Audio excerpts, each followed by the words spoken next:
Olá a todos, como é que vão? Tudo bem? Então vamos para mais uma videoaula de inglês e hoje nós vamos falar sobre vocabulário. Vocabulário que na verdade são algumas palavras que talvez vocês já conheçam, mas alguns não se lembram, né?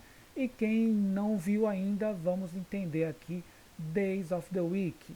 São os dias da semana, não tem segredo, tá bom? Então Monday, que é a segunda-feira, Tuesday, que é a terça-feira, Wednesday, que é a quarta-feira, Thursday, que é a quinta, Friday, que é a sexta-feira, Saturday, que é o sábado, Sunday, que é o domingo, tá bom? Então, a gente está aqui relembrando esses dias da semana para quem já viu e até para quem nunca viu ou não lembra. Só toma cuidado com essas duas palavrinhas aqui, a terça-feira e a quinta-feira. Enquanto aqui na terça-feira eu falo Thursday, aqui na quinta-feira eu falo Thursday, tá bom? Fiquem muito atentos porque as palavras são muito parecidas, tá? E a pronúncia também, elas são muito idênticas em certos aspectos, né? A depender do sotaque, a depender da velocidade com que a com que a pessoa fala, tá? Então fiquem atentos a isso. Weekend é uma palavra que nós já conhecemos também. Weekend, que é o fim de semana, tá certo? Weekdays são os dias da semana, uma outra forma de se dizer. Days of the Week são os também chamados dias úteis, né? Os chamados dias de trabalho, assim por diante. Então, vamos prosseguir aqui com o vocabulário, dessa vez com a parte de nacionalidades e países. Ou melhor dizendo, eu inverti aqui a ordem, né? Países e nacionalidades. Esse país aqui é a Grécia. Grécia em inglês é Greece. Quem nasce na Grécia é grego ou grega, Greek. Greece, Greek, certo? Italy, Italian, não tem nenhum segredo que significa Italy, tá certo? China, Chinese, cuidado com a pronúncia, tá bom? Não é China, simplesmente em português como seria pronunciado.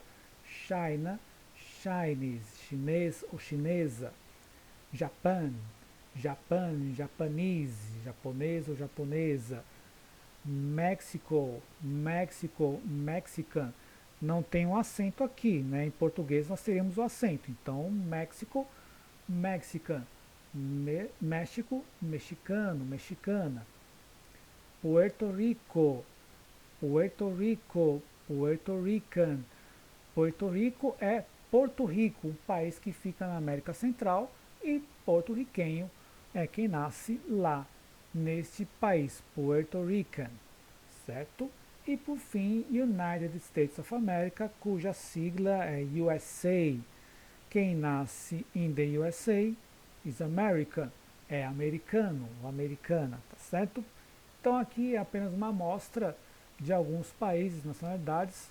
Obviamente não dá para cobrir todos, né? Porque se não me falha a memória, acho que são mais de 200 países.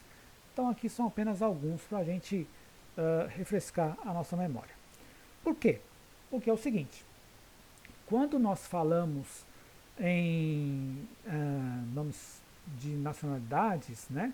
Nesses adjetivos, uh, ele geralmente vem não apenas para nos referirmos a pessoas, mas também a algumas peças, algumas peças publicitárias como essa daqui. Restaurant, Italian food. Food, que significa alimento ou comida, Italian, que é italiano. Então, é um restaurante de comida italiana. Geralmente, quando nós utilizamos a palavra food, nós lembramos imediatamente do verbo to eat, que significa comer, não é verdade? Mas também tem outro verbo muito importante, que é o verbo to cook, que é o verbo cozinhar em português, tá bom? Então, to cook, I cook, eu cozinho, they cook, eles ou elas cozinham, e assim por diante, tá bom? Dar um exemplo aqui para a gente fixar bem esse tema do verbo.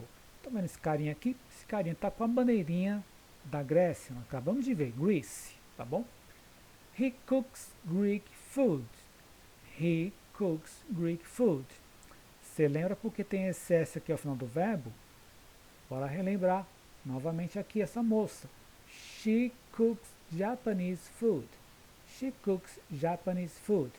Tem esse S ao final do verbo porque é, um, é uma frase no simple present, ou seja, simple present. Se o verbo estiver conjugado sobre a terceira pessoa do singular, coloca o S ao final do verbo.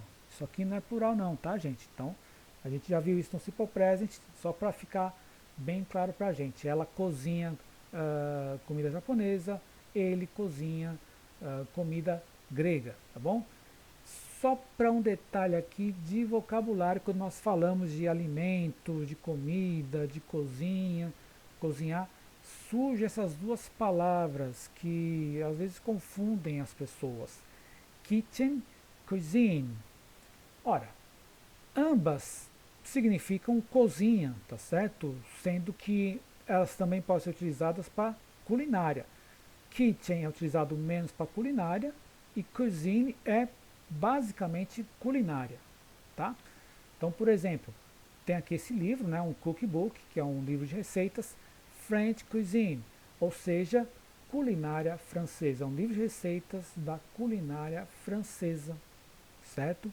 Então, vamos supor que eu queira me referir à culinária brasileira, Brazilian Cuisine, culinária, enfim, italiana, Italian Cuisine, tá? Kitchen é muito utilizada, evidentemente, né, para culinária, só que ela é mais utilizada para o espaço físico, o cômodo, né, da casa, cozinha, como nós temos ali essa parte física em nossas casas, kitchen, tá bom? Então ficou aqui bem clara a diferença, né, e as semelhanças também, por que não, entre kitchen e cuisine, tá bom? Então, por hoje é só, esse vocabulário é muito útil para a gente e vamos fazer uma atividade para fixar esses conteúdos que nós acabamos de ver. Take care, bye bye.